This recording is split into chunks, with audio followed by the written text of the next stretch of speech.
मेरे प्यारे बच्चों नमस्कार। आज की इस क्लास को एक मोटिवेशन लाइन के साथ हम स्टार्ट करें। नहीं, सपना बड़े से बड़ा देखो, सपना बड़े से बड़ा देखो। चांद नहीं भी मिला तो क्या हुआ, चांद नहीं भी मिला तो क्या हुआ, आसमान तक तो पहुंचोगे।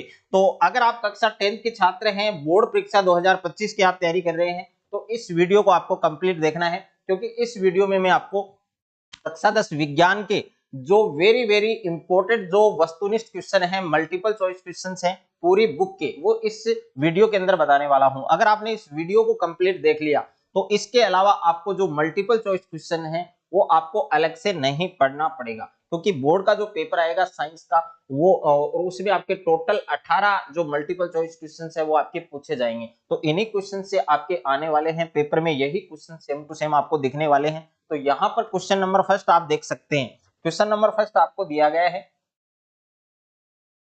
क्वेश्चन नंबर फर्स्ट आपको दिया गया है कि वातावरण में चांदी के ऊपर काली परत चढ़ने की जो प्रक्रिया है, जो प्रोसेस है, वो आपको बतानी है। तो चार ऑप्शन आप देख सकते हैं। फर्स्ट में दे रखा है अपचयन यानी रेड्यूशन, और सेकंड में दे रखा है आपके संक्षारण, और थर्ड में दे रखा है आपकी विकृत गंधिता, और फोर्थ ऑप्शन में दे रखा है आपके द्विविस्थापन। तो देखिए, वातावरण में चांदी के ऊपर काली परत चढ़ने की जो प्रक्रिया है उसको हम क्या बोलते हैं, संक्षारण बोलते हैं। तो संक्षारण का जो उदाहरण है वो भी आपको याद करना है। एक उदाहरण तो आपको दे रखा है क्वेश्चन में कि चांदी के ऊपर काली परत चढ़ना, चांदी के ऊपर काली परत चढ़ना, ये किसका एग्जाम्पल है, ये एग्जाम्पल है आपके संक्षारण का। और दूसरा उदाहरण है आपके, दूसरा एग्जाम्पल है आपके लोहे पर जंग लगना। तो ये भी आपको अच्छे से याद करना है। उसके बाद में अगला क्वेश्चन दे रखा है आपके, क्वेश्चन नंबर सेकंड है कि दही में उपस्थित अम्ल का नाम क्या होगा। तो इसके लिए मैं एक शानदार ट्रिक आपको बताऊंगा, वो ट्रिक आपको याद रखनी है। दही में उपस्थित जो एसिड है उसका नाम आपको बताना है। तो चार ऑप्शन दे रखे हैं आपको।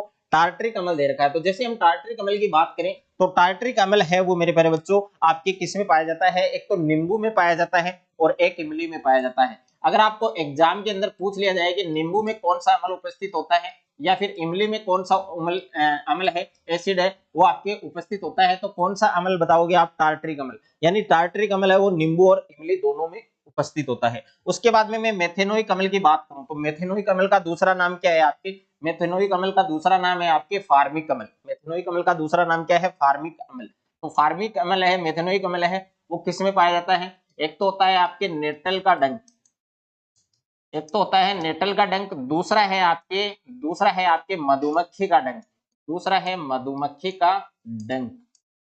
यानी नेटल या मधुमक्खी का जो डंक है वो कौन सा अम्ल स्रावित करता है, आपके मेथेनोइक अम्ल या फिर फार्मिक अम्ल। और तीसरा है आपके सिट्रिक अम्ल। अगर मैं सिट्रिक अम्ल की बात करूं तो सिट्रिक अम्ल किस में उपस्थित होता है, कौन से प्राकृतिक स्रोत में उपस्थित होता है, आपके संतरा में। ओके, यानी संतरा में कौन सा अम्ल पाया जाता है, आपके सिट्रिक। तो यहाँ पर दही में उपस्थित अम्ल का नाम कौन सा है, आपके लैक्टिक अम्ल। तो आपको ट्रिक क्या याद रखनी है, यानी बेस्ट ट्रिक है, और इस ट्रिक से आप जल्द से जल्द इस क्वेश्चन का सॉल्यूशन दे सकेंगे। यानी दही में उपस्थित अम्ल का नाम बताना है, तो इसके लिए आपको ट्रिक याद रखनी है, दल्ले। ओके, द से आपका बनेगा दही, द से आपका बनेगा दही, और ले से आपका बनेगा लेक्टिक, ले से आपका बनेगा लेक्टिक। यानी दही में कौन सा अम्ल उपस्थित होता है, आपके लेक्टिक। तो ये दल्ले जो ट्रिक है ये आपको याद रखनी है। अगला क्वेश्चन दे रखा है आपके कि किस धातु को चाकू से काटा नहीं जा सकता है। तो देखिए, 3 मीटर से 3 धातुएं होती हैं जिनको हम चाकू से आसानी से काट सकते हैं, क्योंकि वो मुलायम धातुएं हैं, नरम धातुएं हैं।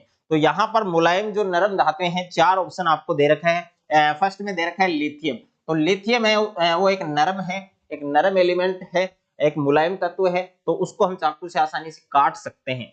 दूसरा है आपके सोडियम। तो सोडियम एक ऐसी धातु है, एक नरम धातु है, एक मुलायम धातु है, इसको भी हम चाकू से आसानी से काट सकते हैं। पोटेशियम भी क्या है, एक नरम धातु है, एक मुलायम धातु है, इसको भी हम चाकू से आसानी से काट सकते हैं। लेकिन जिंक है उसको हम चाकू से आसानी से नहीं काट सकते हैं।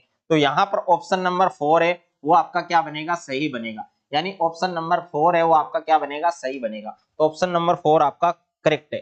अगला क्वेश्चन दे रखा है आपके, यदि एल्किन श्रेणी में n बराबर क्या है, आपके 3। अब हम इनको याद करें तो मेथ, और देखिए फर्स्ट नंबर पर क्या आएगा, आपके मेथ, फर्स्ट नंबर पर आएगा आपके मेथ, और 2 नंबर पर आएगा आपके एथ, और 3 नंबर पर आएगा आपके प्रोप, और 4 नंबर पर आएगा ब्यूट, 5 नंबर पर आएगा पेंट। इसी प्रकार से आपको 10 तक याद रखना है।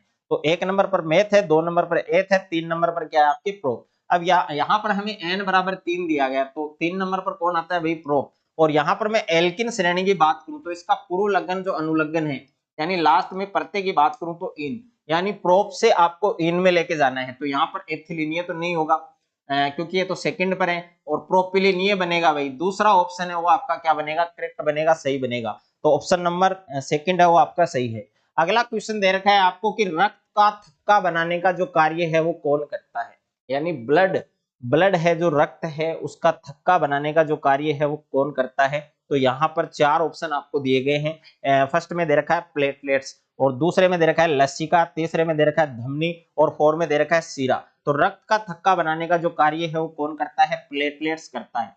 तो ऑप्शन नंबर फर्स्ट आपका सही बनेगा। अब यहाँ पर मैं बात करूं प्लेटलेट्स की, तो प्लेटलेट्स का दूसरा नाम है बिंबाणु। कभी कभी एग्जाम के अंदर प्लेटलेट्स नहीं आता है, इसकी जगह नाम आ जाता है बिंबाणु। तो आपको कंफ्यूज नहीं होना है, क्योंकि प्लेटलेट्स का दूसरा नाम क्या है, आपके बिंबाणु है। अगला क्वेश्चन है आपके क्वेश्चन नंबर 6 आपको दे रखा है कि प्रतिवर्ती चाप है वो कहाँ बनते हैं।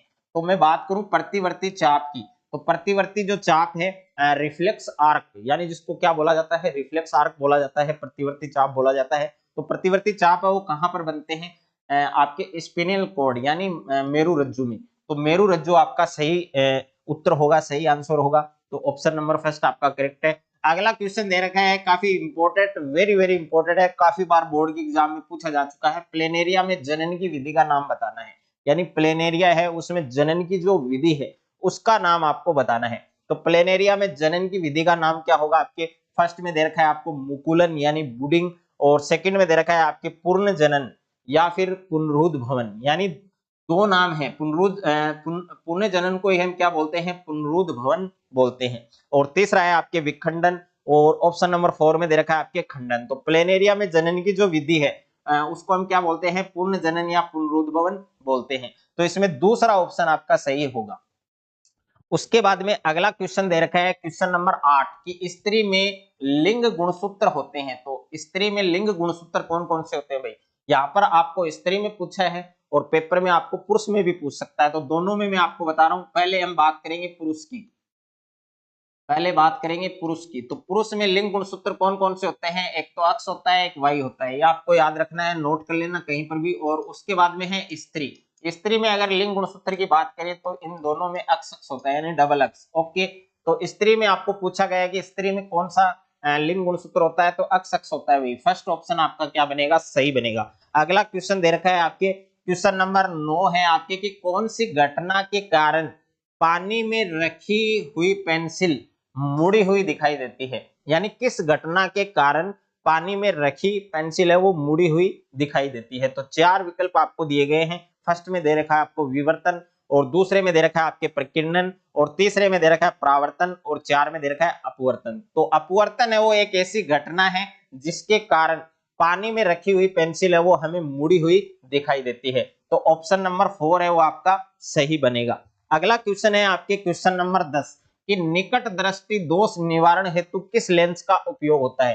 तो जो दोष हैं यानी नेत्र दोष है वो आपके 4 प्रकार के होते हैं, लेकिन कक्षा 10 की मैं बात करूं तो कक्षा 10 के अंदर आपके 3 ही दोष सिलेबस में है। चौथा जो दोष है वो आपके आउट ऑफ सिलेबस है। तो निकट दृष्टि दोष निवारण हेतु किस लेंस का उपयोग होता है। तो यहाँ पर देखिए दोष आपके 4 प्रकार के होते हैं। एक तो होता है आपके निकट, यानी यहाँ पर निकट में आपको पूछा है, लेकिन एग्जाम में आपको दूर में भी पूछ सकता है। दूसरा दोष है आपके दूरदृष्टि, और तीसरा है आपके जरा दृष्टि, और चौथा है आपके दृष्टि वैषम्य। ये आपके सिलेबस में नहीं है, ये आपके सिलेबस में नहीं है। निकट दृष्टि दोष में कौन सा लेंस काम में लेते हैं निवारण के लिए, अवतल, याद रखना, लिख लेना, इस चीज को कहीं पर भी नोट कर लेना। दूरदृष्टि दोष है उसके लिए उत्तल लेंस, और जरा दृष्टि के लिए द्विफोक्सी। द्विफोक्सी का मतलब यहाँ पर क्या है, दोनों ही लेंस काम में लेते हैं, दोनों ही लेंस काम में लेते हैं, यानी उत्तल भी काम में लेते हैं और अवतल भी। और दृष्टि वैषम्य में बेलनाकार लेंस, इसको अगर याद करना चाहते हैं तो कर सकते हैं, बाकी इसकी कोई जरूरत नहीं है। तो निकट दृष्टि दोष निवारण हेतु किस लेंस का उपयोग होता है, आपके अवतल लेंस का। तो अवतल लेंस है वो आपको सेकंड ऑप्शन में दिया गया है, तो दूसरा ऑप्शन आपका सही होगा। अगला क्वेश्चन है आपके question number 11, very very important है, काफी बार बोर्ड की परीक्षा में रिपीट हो चुका है क्वेश्चन। प्रतिरोधकता, जिसका दूसरा नाम है आपके विशिष्ट प्रतिरोध, इसका एसआई मात्रक बताना है, यानी इसकी एसआई यूनिट हमें बतानी है। तो चार ऑप्शन आपको दिए गए हैं ओम। और जैसा कि आप जानते हैं ओम है वो किस भौतिक राशि का मात्रक होता है, आपके प्रतिरोध का, यानी रेसिस्टेंस, प्रतिरोध का मात्रक क्या होता है, ओम होता है। और वाट है वो किस भौतिक राशि का मात्रक होता है आपके, तो वाट की मैं बात करूं तो शक्ति का, यानी पावर ऑफ एसआई यूनिट क्या होती है आपके, वाट होती है। शक्ति का एसआई मात्रक वाट होता है। ओम इंटू मीटर, ओम गुणा मीटर, ये किस भौतिक राशि का मात्रक होता है आपके, प्रतिरोधकता, या इसका दूसरा नाम क्या है क्या होता है आपके, इसका दूसरा नाम होता है आपके विशिष्ट प्रतिरोध। ओके, यानी विशिष्ट प्रतिरोध या प्रतिरोधकता का एसआई मात्रक होता है ओम गुणा मीटर। और वोल्ट की अगर मैं बात करूं तो वोल्ट में एक तो विभव है और एक है आपके विभवांतर। दोनों भौतिक राशियों का जो मात्रक है वो क्या होता है, सेम होता है। विभव और विभवांतर दोनों का मात्रक क्या होता है, वोल्ट होता है। वी से इसको दर्शाते हैं। तो यहाँ पर प्रतिरोधकता है, विशिष्ट प्रतिरोध है, उसका एसआई मात्रक क्या होता है आपके, ओम गुणा मीटर। तो इसमें तीसरा ऑप्शन है डियर स्टूडेंट वो आपका सही बनेगा। अगला क्वेश्चन है आपके क्वेश्चन नंबर 12, चुंबकीय क्षेत्र की तीव्रता का जो एसआई मात्रक है वो आपको बताना है कि the unit of magnetic field. Okay, यानी जो चुंबकीय क्षेत्र है उसकी तीव्रता का एसआई मात्रक हमें बताना है। तो डेसिबल, तो डेसिबल मेरे प्यारे बच्चों आपके किसका मात्रक होता है, ध्वनि का, यानी साउंड का। और वेबर की मैं बात करूं तो वेबर है वो वेबर का जो मात्रक वो किसका मात्रक होता है, फ्लक्स का। और न्यूटन है, न्यूटन है वो बल का मात्रक होता है। न्यूटन किसका मात्रक होता है, बल का।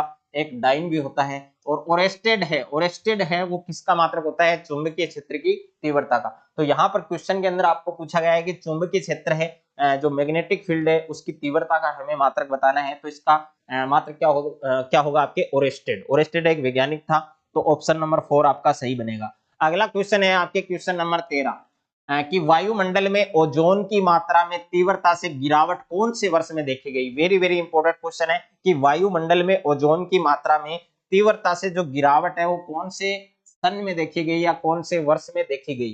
तो यहाँ पर कौन से वर्ष में देखी गई थी, 1980 के दशक में। ओके, बुक में मिलेगा आपको। तो इसमें फर्स्ट ऑप्शन आपका सही बनेगा। अगला क्वेश्चन है आपके क्वेश्चन नंबर 14, चैप्टर फर्स्ट का क्वेश्चन है 2 mg+O2, तीर का निशान 2 MgO, मैग्नीशियम के दहन की अभिक्रिया है वो किस प्रकार की अभिक्रिया है। तो यहाँ पर देखिए 2 mg+O2 और तीर का निशान क्या बन रहा है भाई, उत्पाद आपके 2 MgO यानी मैग्नीशियम ऑक्साइड। तो दो या दो से अधिक पदार्थों के संयोग से जब एक नया पदार्थ बनता है, एक नए पदार्थ का निर्माण होता है, तो ऐसी रिएक्शन को हम क्या कहते हैं, संयोजन अभिक्रिया बोलते हैं, कॉम्बिनेशन रिएक्शन बोलते हैं। तो संयोजन अभिक्रिया है, कॉम्बिनेशन रिएक्शन है, यानी दूसरे ऑप्शन में दे रखा है। तो दूसरा ऑप्शन आपका क्या बनेगा, सही बनेगा। अगला क्वेश्चन है क्वेश्चन नंबर 15, आपको दे रखा है कि Fe2O3 प्लस Al, तीर का निशान Al2O3 प्लस Fe, उपरोक्त अभिक्रिया के संतुलित समीकरण में Fe का गुणांक आपको बताना है, यानी Fe के गुणा में कौन सा नंबर आएगा। तो सबसे पहले जो रिएक्शन हमें दी गई है, जो समीकरण हमें दिया गया है उसको हम बैलेंस करेंगे, उसको हम संतुलित करेंगे।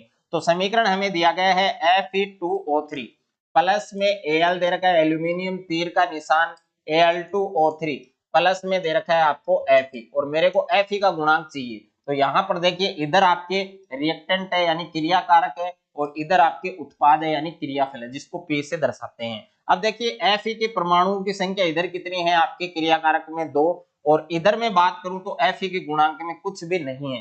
तो दोनों तरफ समान रखने के लिए मैं Fe के पहले क्या करूंगा, 2 लगा दूंगा। तो यहाँ पर भी 2 यानी दोनों बराबर हैं। तो Fe का गुणांक है वो कितना होगा प्यारे बच्चों, Fe का वो गुणांक है वो आपके 2 होगा, यानी कोफिशिएंट ऑफ आयरन। तो इसमें ऑप्शन नंबर 4 आपका सही बनेगा। अगला क्वेश्चन है आपके क्वेश्चन नंबर 16 है, निम्न में से प्राकृतिक सूचक है। अब देखिए सूचक है वो आपके 3 प्रकार का होता है। एक तो होता है प्राकृतिक सूचक, एक होता है आपके संश्लेषित सूचक, एक होता है आपके गंधीय सूचक। तीनों के जो उदाहरण है वो आपको अच्छे से याद कर लेने हैं। तो देखिए यहाँ से जो एग्जामिनर है पेपर बनाता है वो एक क्वेश्चन तीनों सूचक से 100% देगा, और हर बार एक क्वेश्चन यहाँ से पूछा जाता है। तो यहाँ पर मैं बात करूं मेथिल ऑरेंज और फेनोल्फ्थेलिन, ये मेरे प्यारे बच्चों दोनों एक प्रकार के क्या हैं, ये दोनों एक प्रकार के संश्लेषित सूचक हैं। तो यहाँ पर देखिए संश्लेषित सूचक की मैं बात करूं तो संश्लेषित जो सूचक है उसके उदाहरण कौन कौन से हैं, एक तो मेथिल ऑरेंज है और एक आपके फेनोल्फ्थेलिन है। और कटी हुई प्याज, वेनिला, लौंग का तेल, ये तीनों आपके क्या हैं, ये आपके गंधीय सूचक हैं, यानी ऑल्फैक्टरी। तो गंधीय सूचक के उदाहरण कौन कौन से हैं? गंधीय सूचक के उदाहरण हैं आपके, एक तो कटी हुई प्याज, बारीक कटी हुई प्याज, और एक है आपके वेनिला, और एक है आपके लौंग का तेल।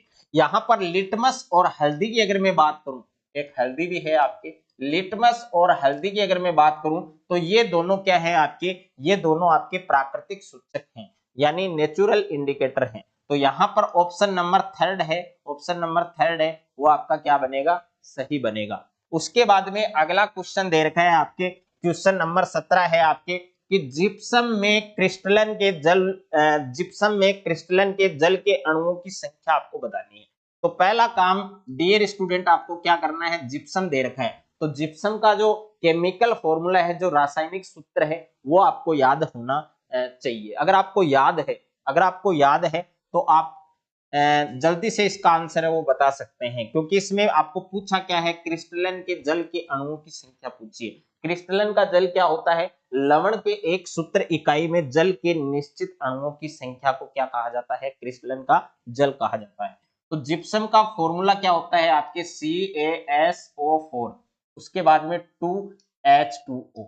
यहाँ पर देखिए हमें पूछा गया है क्रिस्टलन के जल के अणुओं की संख्या। तो क्रिस्टलन का जो जल है, यानी जल का फॉर्मूला क्या है, जल के सूत्र से पहले क्या लगा हुआ है, वही होता है आपके क्रिस्टलन के जल के अणुओं की संख्या।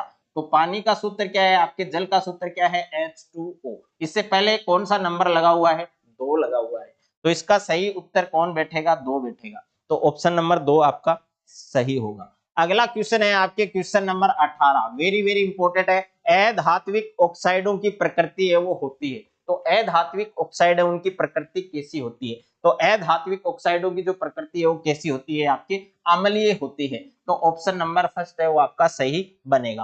अगर आपको धात्विक ऑक्साइडों की प्रकृति पूछता है तो इसको भी नोट कर लेना भाई, धात्विक ऑक्साइडों की प्रकृति।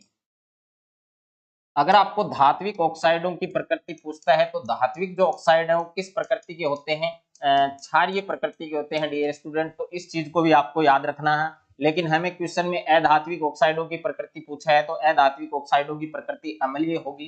तो फर्स्ट ऑप्शन आपका सही बनेगा। अगला क्वेश्चन है क्वेश्चन नंबर 19, निम्न में से मार्स गैस का सूत्र है। भाई मार्स गैस का दूसरा नाम क्या है आपके, मेथेन।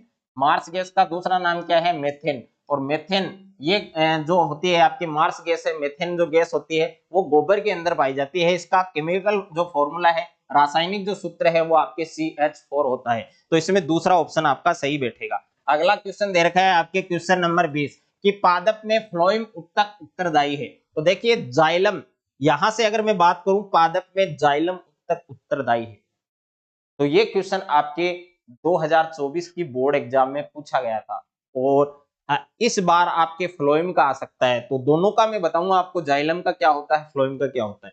तो जाइलम का कार्य क्या होता है, अगर आपको जाइलम का कार्य पूछता है तो जाइलम का कार्य होता है जड़ द्वारा सिंचित जल को पौधों के प्रत्येक भाग तक पहुंचाना, यानी जल का वहन। सीधी सीधी बात है, जल का वहन, यानी जाइलम का क्या कार्य है, जल का वहन। इसको कहीं पर भी आपको नोट कर लेना है। और फ्लोएम उत्तक का अगर आपको पूछता है, जैसे आपको क्वेश्चन में पूछा है फ्लोएम उत्तक, तो किसके लिए है, भोजन का वहन। तो इसमें फर्स्ट ऑप्शन आपका सही होगा। अगला क्वेश्चन है आपके क्वेश्चन नंबर 21 की नर जनन हार्मोन है। अगर आपको मादा जनन हार्मोन पूछ ले तो देखिए यहाँ पर एस्ट्रोजन और प्रोजेस्टेरोन, ये दो प्रकार के ऐसे हार्मोन हैं। इन दोनों हार्मोनों को हम क्या बोलते हैं, इनको बोलते हैं भाई मादा हार्मोन।